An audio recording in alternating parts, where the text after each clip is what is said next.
Om Shanti. Today's Murli made me think about a relationship with Baba.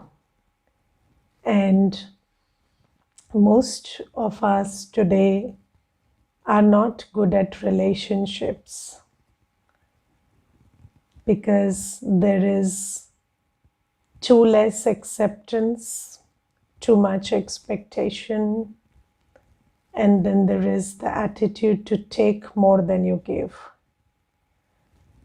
So that's why relationships are failing, and relationships are becoming a source of getting emptier rather than, a win-win where both sides are growing and prospering. So everybody thinks about taking more than they give. So you don't think that, okay, I get in the bargain, but the other person also gains in the bargain. That's not the idea. And then too less acceptance and too much expectation, that's also there. And so Baba teaches us everything new, and in Satyug, a relationship is a healthy, beautiful, happy relationship. So Sambandh ka Sukh is also there in Satyug. Now, how, and for everything, Baba teaches us, Baba says, just with the intellect, break away from your old things and old ways, and then forge a new system with me. So, in case of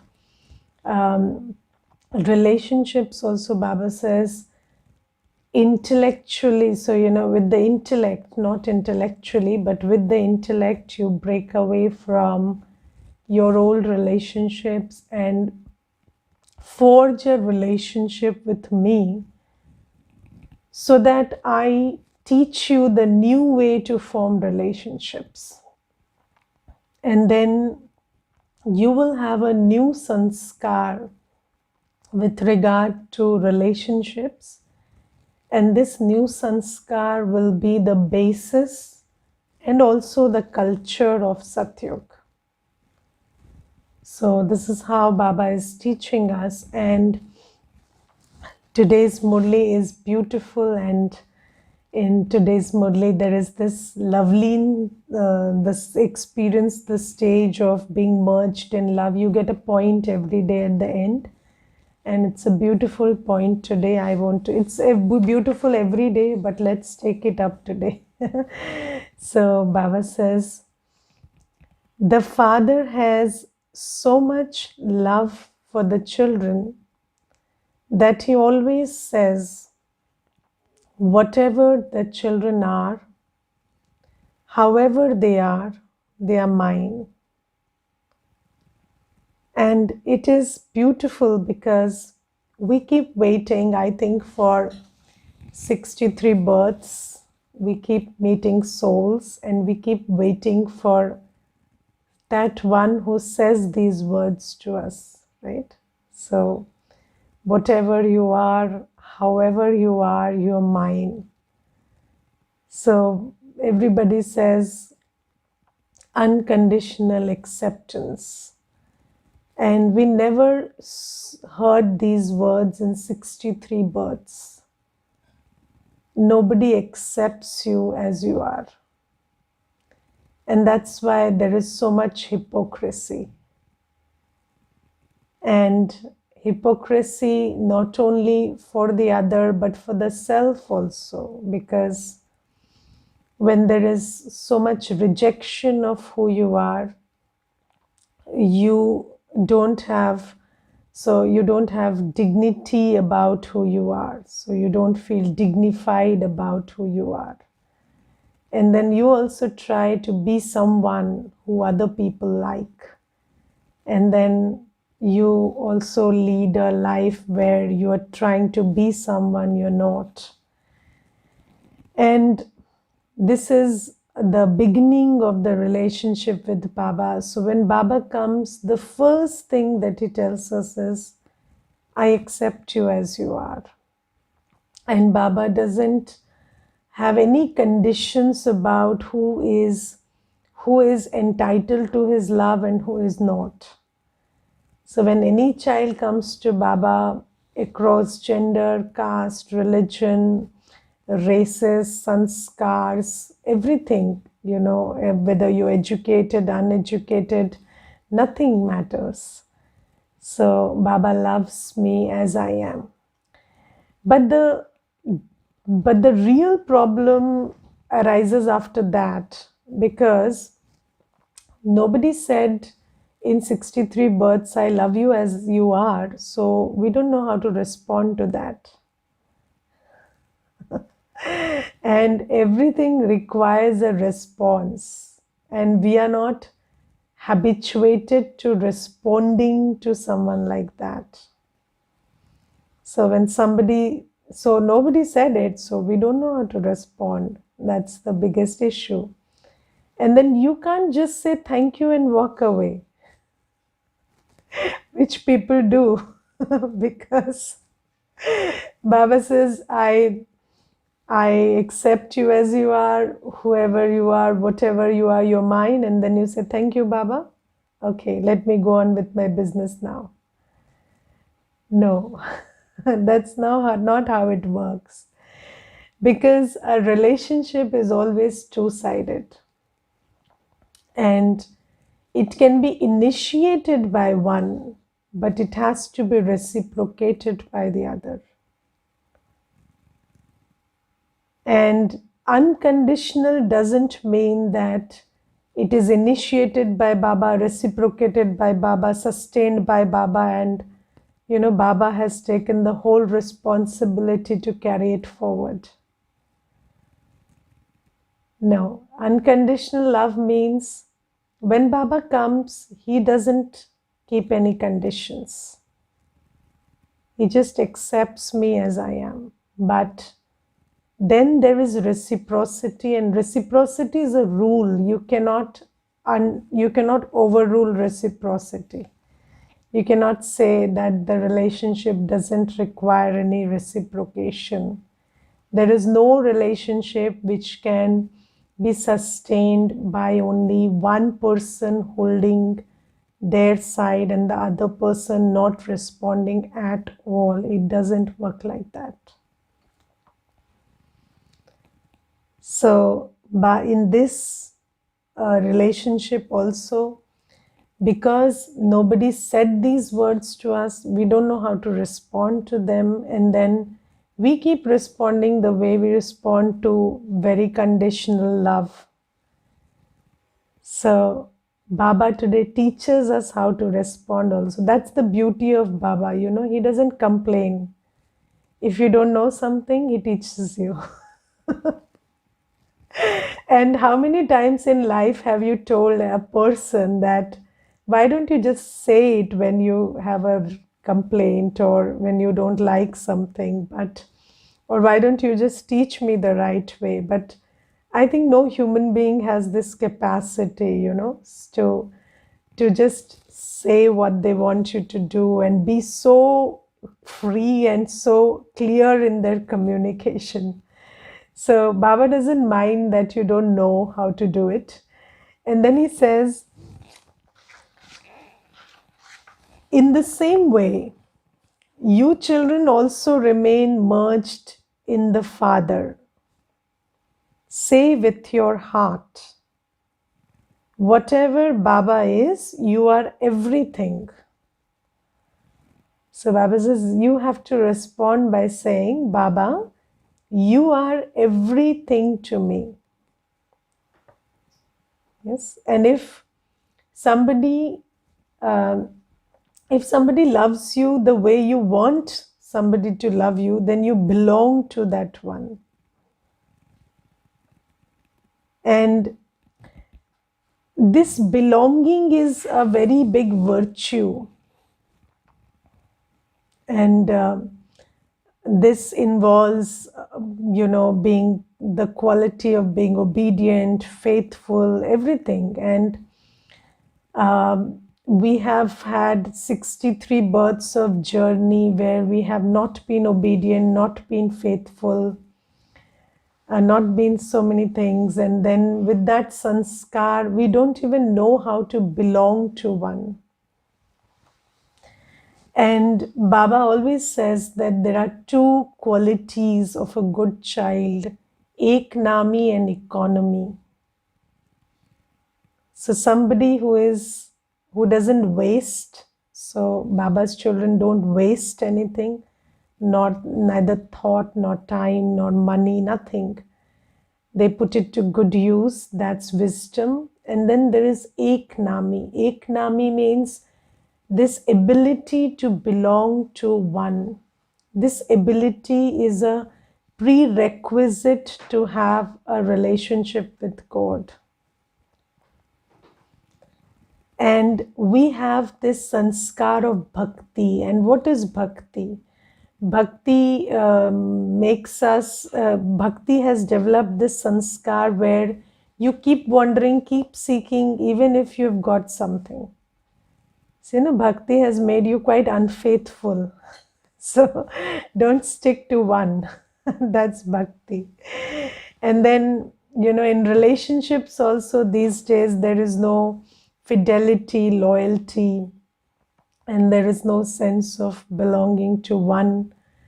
And then Baba says, this is how you respond to God's love. You say, Baba, you are my everything. And I remember that I think it was Dadi Gulzar ji, and once Dadi Gulzar ji was being interviewed, and the interviewer asked Dadi ji, so Dadi ji, why do you think Baba loves you? So you love Baba is quite understandable. Baba is the ocean of virtues and powers, and okay, so everybody loves Baba.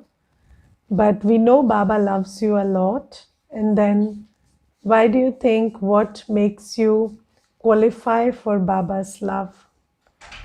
And then Dadi said, my eyes have not seen anybody after they saw Baba. Or my eyes have not merged into anyone or anything after I came to Baba. And in Hindi, it is better expressed. It is said, "Meri aankh kabhi kisi mein doobi nahi."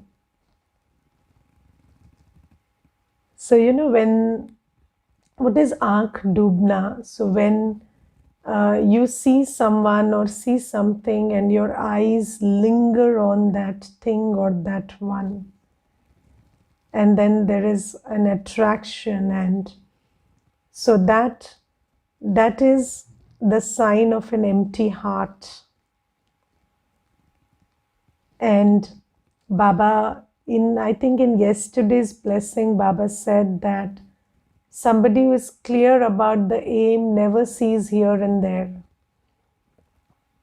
Yes, and have you seen that when people go shopping, so if they are very clear about what they want to buy, they don't see here and there. They straight go to the counter, they buy and they leave.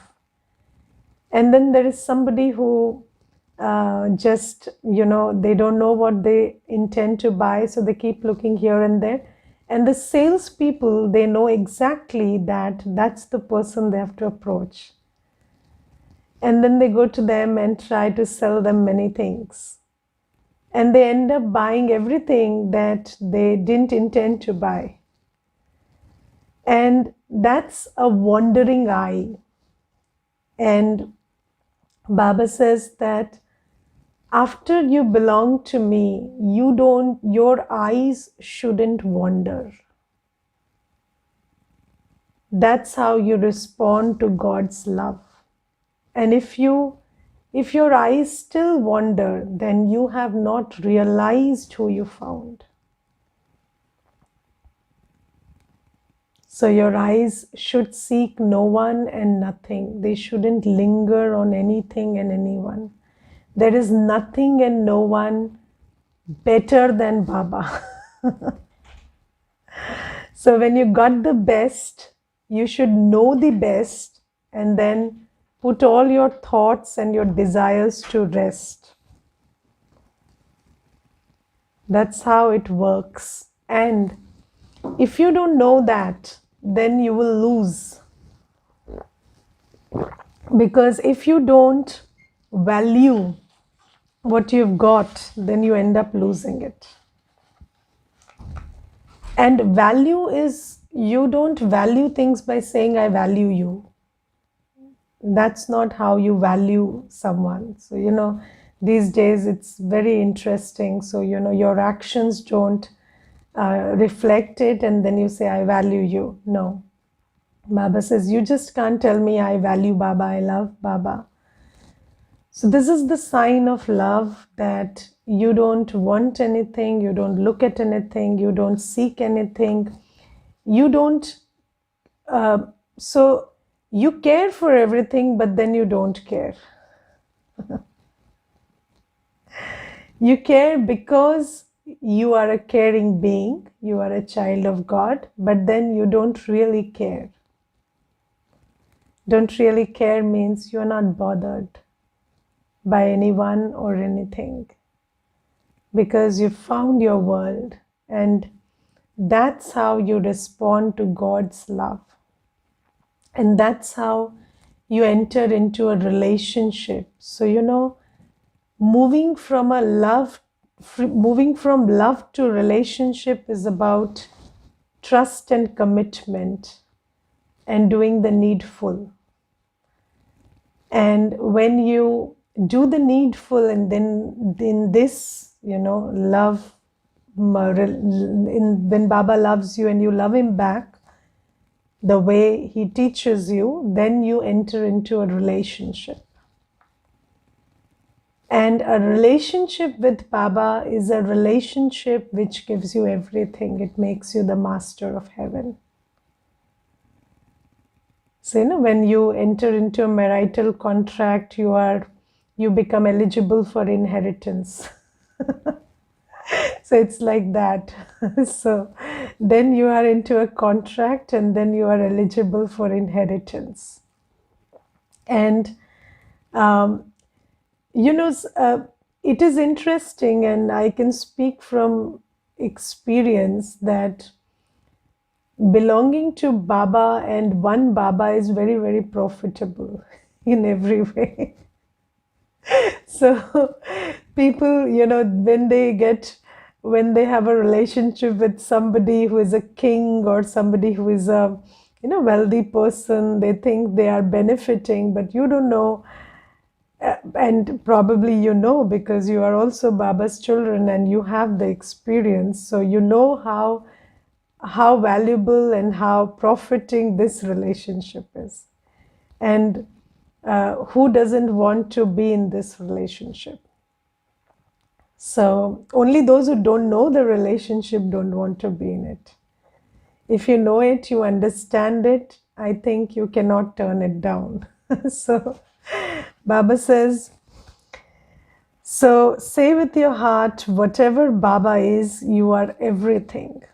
Never be influenced by anything in the kingdom of falsehood. So anyways, Maya is called Maya, and Maya is translated as illusion in the world. So it's falsehood, and there will be things that will come up, and then they will try to lure you towards them. It could be people, it could be places, it could be things, it could be power, position. But then Baba says, don't let your eyes linger on anything. So it will all come and go, but I'm here to stay with you, and I'm here to make sure you are taken care after that also. So remain stable in your kingdom of truth. And for that, you have to revise the truth every day. So, The Murli morning meditation is very important for you to develop the strength to not get sucked into falsehood. And if there is no attention to the true Murli and the true connection with Baba every day in Amrit Vela, then chances are we will get sucked into falsehood. And have you seen somebody who has been deceived? They lose all their dignity. Yes, somebody who has been conned and deceived, they lose all their dignity. And Maya can do that to us. Maya cons us, and then you lose all your dignity. And in that desperate moment, you make more mistakes, and then the cycle continues. So, and I will also tell this here that sometimes, inevitably, because we have been in 63 births, Maya has been deceiving us. So sometimes we will get into the trap of Maya, but and we will lose our dignity. We will end up thinking something, saying something, doing something which is very beneath us, and then it will have consequences which will hurt your ego, or it will take away some strength, whether it is physical, emotional, spiritual. It will rob you of your strengths and maybe money, something you will lose. But in that moment, rise gracefully. So again, don't do something desperate to correct that. So don't get into the trap of Maya. So you do something, and then you get caught, and then you lose your dignity, and all of that happens. Then just face it. And what is facing? Power to face is continue come what may. Continue come what may. Don't try to don't try to convince somebody that no, you're not this person or this or that. Okay, they figured it out. It's okay. No big deal. Just continue come what may. That's power to face. And then actions speak louder than words. If you correct yourself, drama is with you, Baba is with you, and you will regain your dignity. But don't do something desperate because what you did made you lose your dignity. So I want to really highlight this because sometimes we don't know how to deal with mistakes, and then we end up making more mistakes because of that.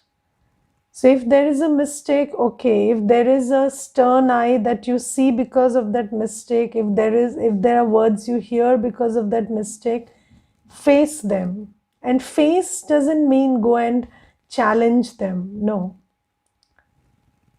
Challenge yourself that you're still who you are despite that. Even if people look at you through the mirror of what you did or your past, challenge yourself that no, I'm still God's child. I'm still the one that Baba has hope on. And when He has not given up on me, why should I give up on myself? And let me take this as a challenge that I can still be that pure, peaceful being that Baba knows I am. And I can still come back to that. And that's very, very important because it is Baba's love that you have to bank upon. You cannot allow human love or withdrawal of human love to forget, to make you forget believing in Baba's love. So even if a human doesn't accept you, don't give up on yourself. And humans love assets, they don't love liabilities. So turn yourself into an asset and they will love you back. What's the big deal? So when you become an asset, everybody loves you. So do that. And don't give up on yourself, because Baba has not given up on you. Very, very important. So this is something. And then in the slogan also, Baba talks about solitude again, eknami and ekantvas. So eknami, when you belong to one, you can be merged in the love of one. So when you belong to one, you can, and when people are in love, they always try to find alone time. So you want to be together with the one you love, and you want to be away from the world. And Baba says, you should have this love with Baba. So practice, being in Baba's remembrance and solitude, and creating your introverted state. So there are many divine virtues. Purity is the foundation of them. And then there is this very important virtue of antarmukta. Antarmukta means introversion, and it's a divine virtue, and every Brahmin soul should pay a lot of attention to antarmukta. And what is antarmukta? So this is the mukh. Okay, it has eyes, ears, nose, mouth. Everything is in the mukh. Everything is in the face. So in antarmukta means you go beyond these. You go andar. That's introversion. Introversion, how it's thought about in the world, that's not the meaning of introversion in Gyan. So introversion is antarmukhi. Antarmukhi means you go beyond your senses, you go beyond what you're seeing, what you're hearing, what you're eating, and whatever is happening around you, and just see yourself as a peaceful point of light, and stay and relish the loveful feelings that your heart holds for Baba. And Baba says, when you practice this enough, then you create your avyakt stage. And what is an avyakt stage? It is angelic stage. So when you keep practicing this, then you start vibrating at the frequency of an angel. And then everything angelic can be done through you. Baba can do it through you. So practice this introversion and solitude and this one-to-one getting together with Baba every day. So this is again, that cannot be done as a law or a rule or a practice. It can only be done in love. So love is very, very important. And then there is, in the Murli, Baba talks about Ravan being incognito. So, Ravan doesn't have a form. And it's very interesting that you cannot fight somebody who is not there. So, no form. So, who do you fight? Yes, so you cannot take away from Ravan because he doesn't have a form. So, and I always use this example, and it's the only example I think which fits in. So Ravan is like darkness, absence of light, and you cannot do anything to darkness. Whatever you can do is you can do it to light.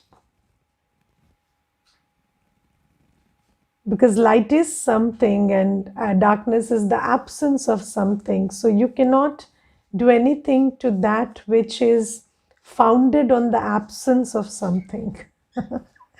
So that's why Baba says, you understand Ravan, that Ravan is Ravan doesn't have a form, Ravan doesn't exist per se. So Ravan is a product of your weakness. So Ravan is vices. And then how you get rid of Ravan is by following Srimad. So when you reinstate your powerful and virtuous self by following Srimad, then you win over Ravan. And what is Srimad? So there are two things that Baba states today. First thing is be soul conscious. And we have to think of ourselves, see ourselves, and behave as souls. So connect with your eternal nature, connect with your virtues and powers that are there in the soul. And being soul conscious is the first practice that Baba gives in Srimad. Do you practice to be soul conscious? Yes. Not just a point. Okay. So an eternal point, a peaceful point, a royal and dignified point, child of God. So you're worthy. So worthy point. You're a point, but you're very worthy. And you're not ordinary.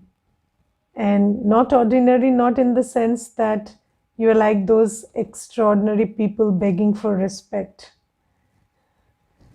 You are very extraordinary and you have self-respect. You know how worthy you are. You know how worthy your time, your thought, your energy is.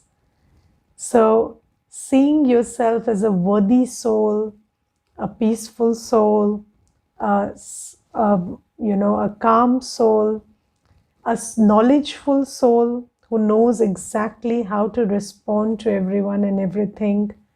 So create that sense of self. And Ravan has created ego, and what ego means is a false sense of self. Ego is nothing but a false sense of self. So Ravan has made you believe that you are someone which you are not. And then when you reinstate your true sense of self, and then you are able to defeat Ravan. And Ravan has told you that you work to get something, but Baba says that a soul is on the field of action and a soul is Anand Swarup, and you realize your Anand Swarup by expressing whatever is recorded inside of you. So that's why you are sent on the field of action, because when you express yourself, you realize your Anand Swarup. So Baba tells us everything true about ourselves. And when we become soul conscious, we think of ourselves as we are and we start going back to who we are. And that's Srimad. And so Srimad is a lot of things, but today Baba has pointed out this thing. So this we will pay attention. And the second thing that Baba very categorically says is, remember your home of peace and keep forgetting this Dukhdam, this world. And this world exists here. You remove it from here, it gets removed from there. You invoke the new world here, the new world comes into being there. That's how powerful you are. Yes, you can eliminate what is and you can bring about what is not by erasing it from here and bringing what you seek here. So Baba says, this is Srimad, keep following that. And when you do that, then you will defeat Ravan. And then there'll be Ram Rajya, the world of happiness, the world of purity. Okay, so this is about today's Murli.